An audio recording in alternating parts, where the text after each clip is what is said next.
I've been looking forward to this one. Today we're talking lighting, we're talking furniture like the thing you're sitting in, plants, and all the other goodies in your office, and how they impact the way you work, how productive you are. Your mood has a big impact. Come on, Lynn. Okay, let's go.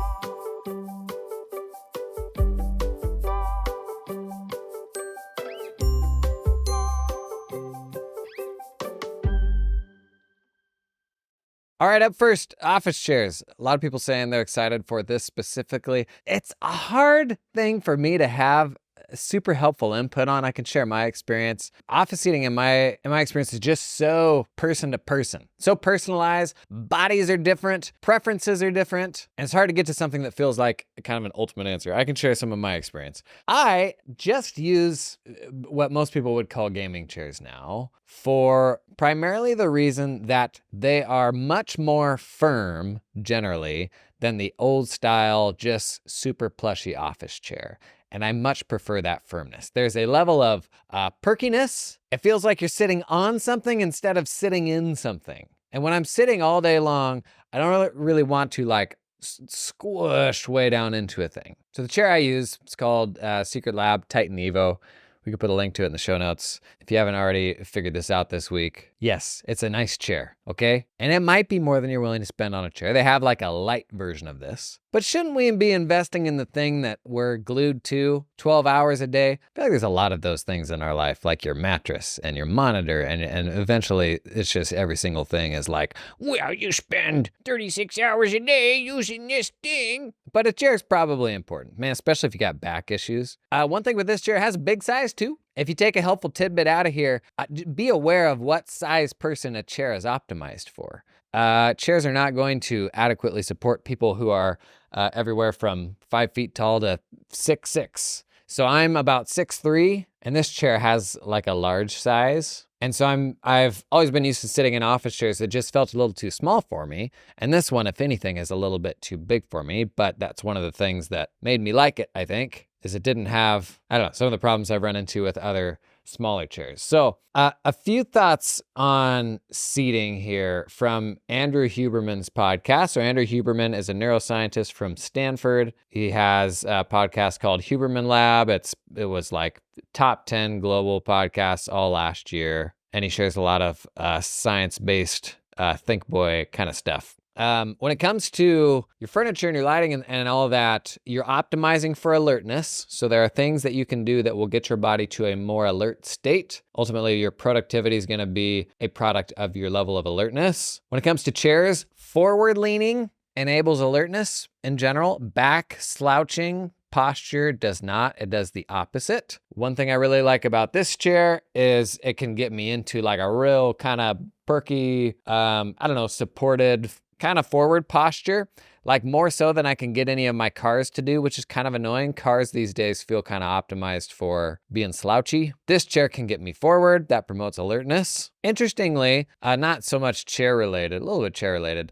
an upward gaze promotes alertness. So the actual ideal position through the lens of alertness for your monitor is actually a bit above eye level. Downward does the opposite, promotes restfulness, which is not what I want in the middle of a workday. In terms of brands of chairs, I don't know. There's a cajillion of them. I mean, Herman Miller's always been sort of the premium one. If you're going to go on the premium end of the spectrum, one thing to look out for is actually really good deals on used premium chairs. Herman Miller's, for example, most of them come with 12-year warranties. So they're made to last a long time. I bought several Herman Miller Aeron chairs off Craigslist for $200, $300. So oftentimes you can get chairs that have been used just for a few years there at less than half the price if you're going to the premium end of the spectrum. If it's a cheap chair, then that thing's probably blown a tire by that point. It's hard to make sense of this stuff on Amazon. Amazon increasingly is just a lot of fake reviews, but I still don't know that it is better than that local commercial furniture place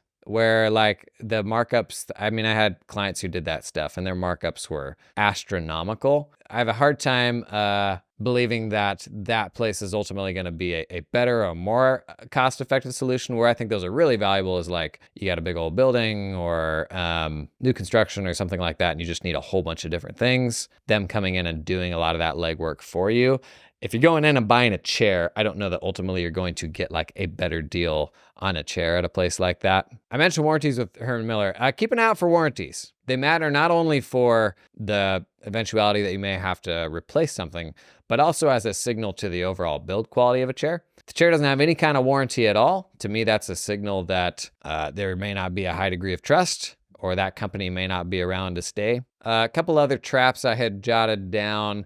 Many gaming chairs are really bad, much like we talked about headsets and how gaming headsets are like marked up really cheap hardware.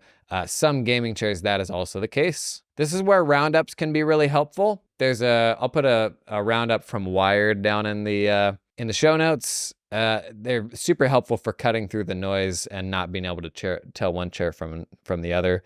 One other trap I had here, aesthetics, how a chair looks. In my experience, when we would like buy chairs for the team, oftentimes people were just picking chairs based on aesthetics. It does matter. It's not to say it doesn't matter, but when you're sitting down, you can't even see your chair. So don't optimize for aesthetics necessarily. When I talk gaming chairs, you can get gaming chairs that look totally like normal, like an office chair. Like I can get a version of this chair that is all black and black stitching and all that stuff, and it just looks more or less like an office chair. So while there are super garish gaming chairs, bright colors and all of that, you can also get ones that look totally normal.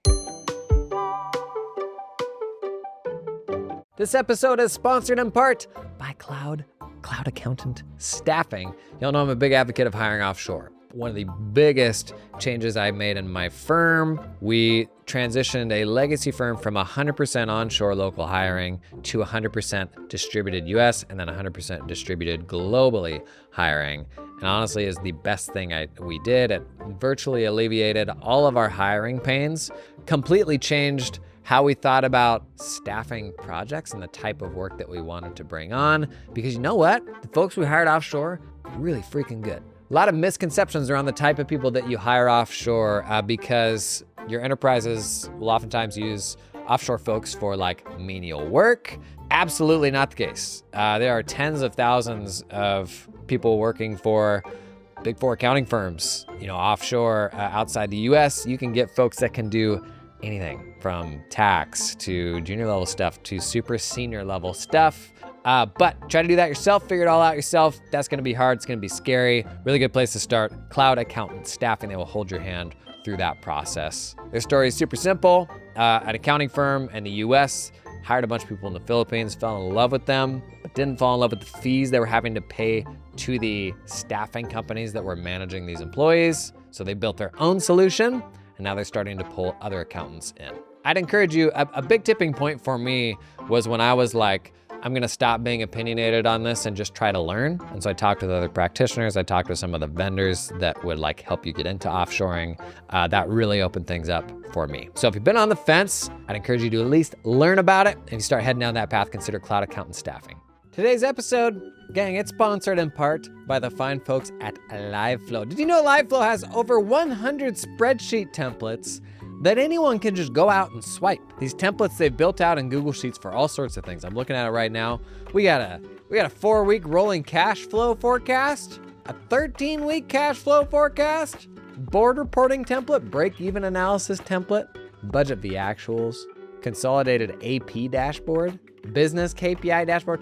All this stuff, you can just go swipe on the LiveFlow website, literally just copy the template. And if you want, you can just make use of those. But here's the problem. Those spreadsheets, they're not just gonna magically update with the information from the accounting software, right? You're gonna have to go, you gotta go look over there, you gotta get the thing, you gotta bring it over there. Next month, you gotta do the same thing. Something changes, you gotta do it again. So if you want, go swipe those spreadsheets and spend the rest of your days keying in figures manually. Or swipe the spreadsheet, get started with LiveFlow, which will automatically sync from QuickBooks Online that data into those templates. Works with the templates they'll give you, works with frankly any old spreadsheet you use.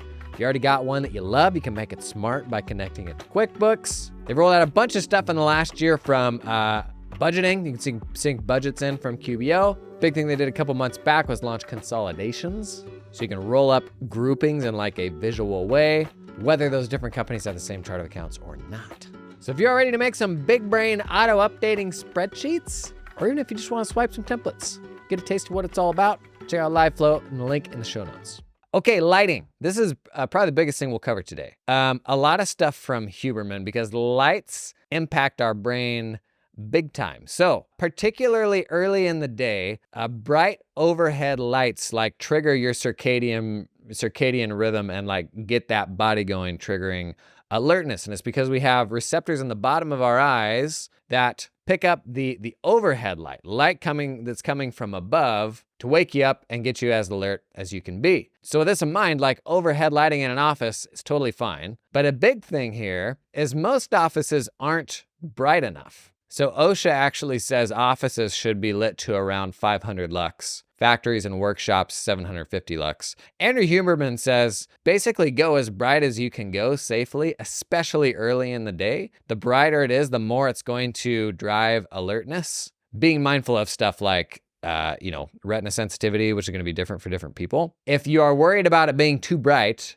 just remember, it's still much brighter outside. Even in the Pacific Northwest where I am on a cloudy day, it's generally going to be much brighter outside where you wouldn't wear sunglasses or anything like that than it is in the office. Light meters that measure lux, really cheap. I'll put a link to the one that I've got in the show notes, $30 off Amazon, just a little plastic thing that measures the light level. Look out for patchiness in your light, the distribution of light throughout an office. Everything that you see right now might be very light, but where you are may actually not be very light, especially if you got a hodgepodge of ceiling lights, like they don't always necessarily do a good job of evenly lighting a room.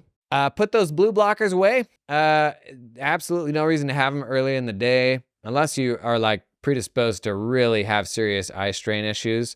They will actually prevent that circadian rhythm from getting going because evolutionarily, we got out of bed, rolled out of the cave, and saw a whole lot of blue light. Like that's just kind of how we're wired. At this point, most people have phased out fluorescent lights, but be mindful of lights like that will flicker. Even if that flicker is imperceptible to you, it can cause additional eye strain, and for some folks, headaches and migraines.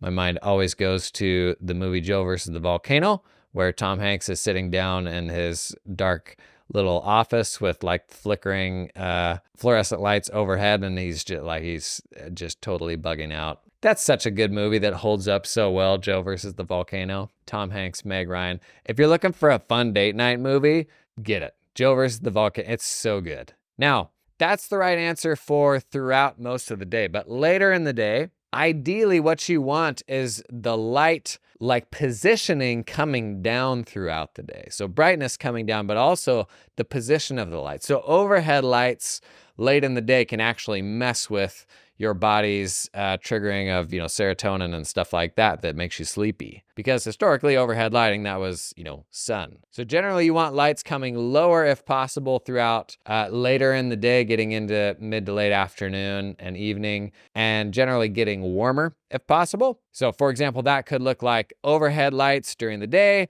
It could mean a couple floor lamps, like late afternoon. Could mean desk lamps later in the day. Like think of how you can get that lighting positioning lower. If you're only using those floor and desk lamps later in the day, then you could put a warmer bulb in there. If you want to go really fancy, something like the Philips Hue bulbs, you can set them to automatically go warmer later in the day. Just be mindful of what is in your field of view because it has a really big impact on alertness and kind of your body's rhythm throughout the day. One big thing I wanted to call out that has a really big impact on mood and alertness is getting some natural sun on your skin, especially first thing in the morning. So even if it's overcast outside, getting just that little bit of sun, even 5 minutes, makes a really big difference. So I try to, first thing in the morning, spend 5 minutes outside, and that like jump starts your body's circadian rhythm. Awesome mood boosting effects. If you have like a morning routine or a morning coffee or something like that, think about a way to build getting some natural sunlight into your process or your routine once it is light outside. Unfortunately, I'm getting up too early these days and it's not light yet. So color temperature, early in the day, you want something more blue, like 5,000 Kelvin. Later in the day, ideally, a little warmer is best. One other thing folks oftentimes don't pay attention to with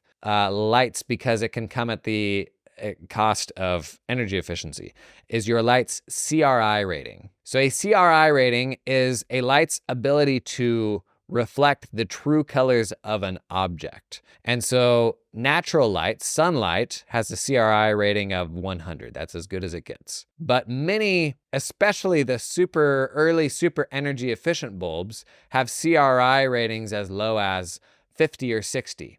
And if you have two different lights and you shine them at, the same apple, a CRI light of 100 will make the colors much more vibrant and look very different on that apple compared to a CRI rated bulb of, 60. And it's why you go outside, things are so bright and so vivid, and oftentimes indoors, things can feel more kind of dingy. And CRI kind of got thrown out the window as people made the move to LED lights and super energy efficient lights, because historically CRI was really low on energy efficient lighting. And in the context of like photography and video production, stuff like I do, I can't use any lights in shooting video that have a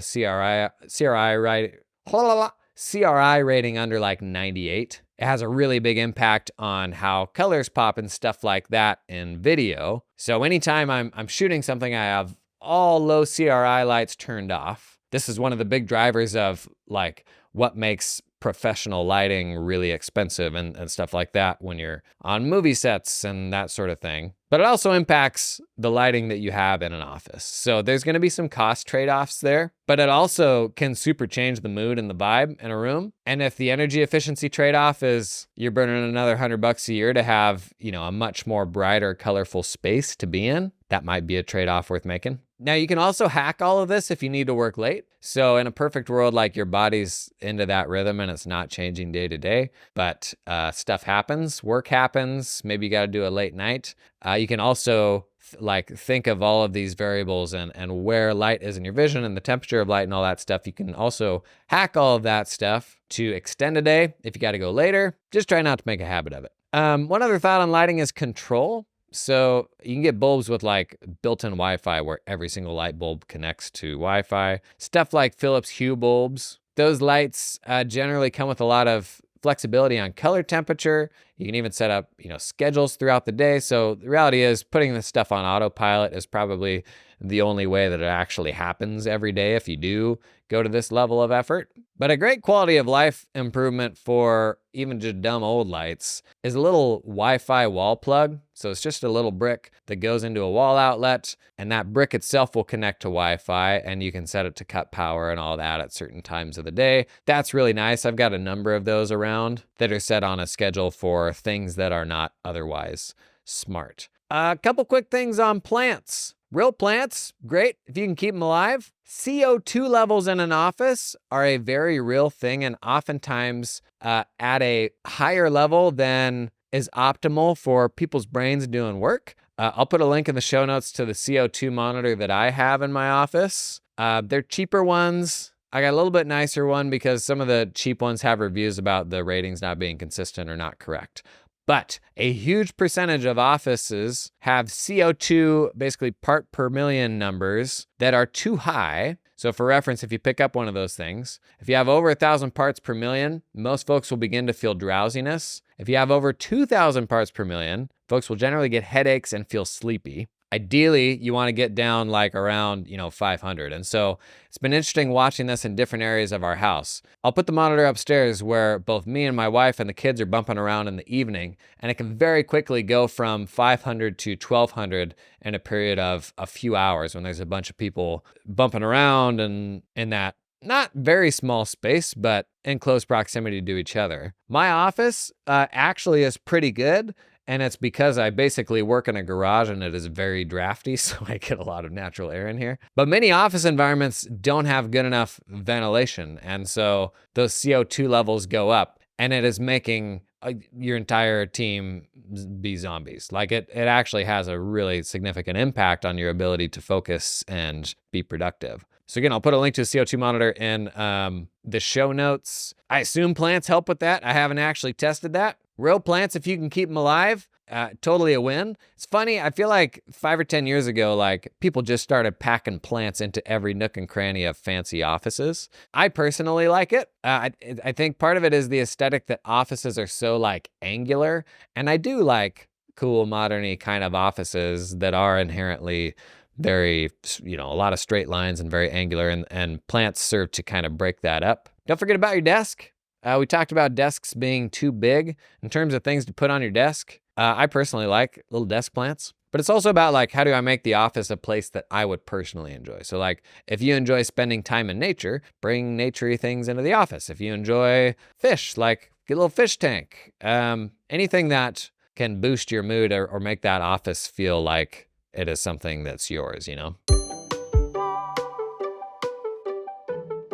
This episode is brought to you in part by TeamUp, helping you recruit top Filipino accountants without any ongoing monthly fees. The difference between TeamUp and all the other offshoring options is that TeamUp helps you hire staff directly. No middleman. You work directly with your new hire in the Philippines. Hire the person, not the company. Guys, gals, gang, here's just a few reasons to hire directly. You have access to higher level talent. Makes sense. You have complete control over team culture and training. They keep 100% of what you pay them, and it's a lot more affordable for you, so you can retain your team for the long term. TeamUp can source accountants with experience working at US or Australian firms, familiar with tools like Xero, Cubio, and Dex. Also recruit specialist roles, team leaders, tax specialists, administrative assistants. Thought experiment. What if you had an executive assistant for the first time this tax season?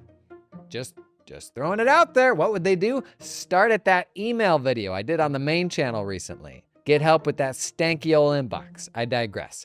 TeamUp recruits these talented folks for a flat one-time fee of $4,000 US American dollars. That's it, 4K one time. Somebody at Robert Half just did a spit take. Robert Half reference. We ever gonna get Robert Half to sponsor this podcast? Not anymore. And they can connect you with an affordable employer of record if you need help with payroll and compliance once you hire that person. Big fan of hiring in the Philippines. I did a bunch of that. Check out the link in the description to learn more about TeamUp. Other odds and ends on furniture. Surfaces around the office for like mid-level lighting. So like a little side table, what do they call them? A little buffet, stuff like that you could put like a desk lamp on. This is often overlooked in cool lighting setups. People, are thinking more than ever about what they look like on video, and most cool lighting setups have like little accent lighting in the background, and usually you need some sort of little desk or side table for that. And they're good for just like putting little, kind of talking point things on it. Like, what are you interested in? If you're into golfing, can you put a golf thing on that little table? Stuff like that. Please don't do the I'm super bored of the giant bookcase video background that's flat relative to the camera, It's just like straight back behind them. Like it was actually funny in COVID when like all the news anchors and stuff were going remote. There's just like this bog standard white bookcase, and people would just stuff every book that they own up onto there. And it's like, let's find something more interesting than that now. The best tip I can give folks, easy ways to make your video look more interesting, is just to add depth and to add layers to the background. So usually the worst thing you can do is have your camera perpendicular to the back wall, where it's just going to be a straight back wall. Looking back into a corner or looking along the length of a wall is generally going to be much more interesting because it's going to add some depth there. Also, if you can have several layers of depth behind you, for example, like a table that's not all the way against the back wall, or like a plant that is sort of midway there. If you look at the way people set up shots in movies and in documentaries and stuff like that, usually in the background, you're going to have several layers of depth to create kind of some visual interest there. The worst thing you can have is just this single plane running straight across the back, and augmenting that with books or a couple of pictures. Like, I don't know, that's not super interesting to me. The most memorable video setups to me are the things that like are very unique to that person and kind of show off something about them and their interests. Something keeps beeping in here. If you're hearing beeping, I don't even know what it is and I can't find it. Anyways, that's my hot take on giant bookshelves. Temperature regulation. According to a study in July 2006, the highest productivity temperature that an office can be is 71.6 degrees. I don't really know what that means or how personalized it is. I can tell you, I have worked in a number of offices that are beyond the range of what's normal, and that was not pleasant nor productive. Back in the early days of the last firm, when I was just a staff accountant, we moved to a new building, And one of the offices, we remodeled it before we moved in. And there was a big office that got split in two. And I got the little office that was kind of carved out of a bigger office.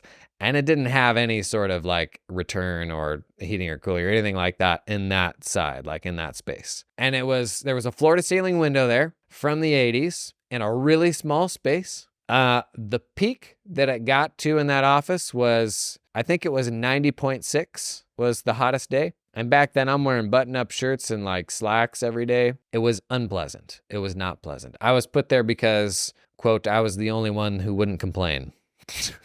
And it was true. They were right. Company man through and through.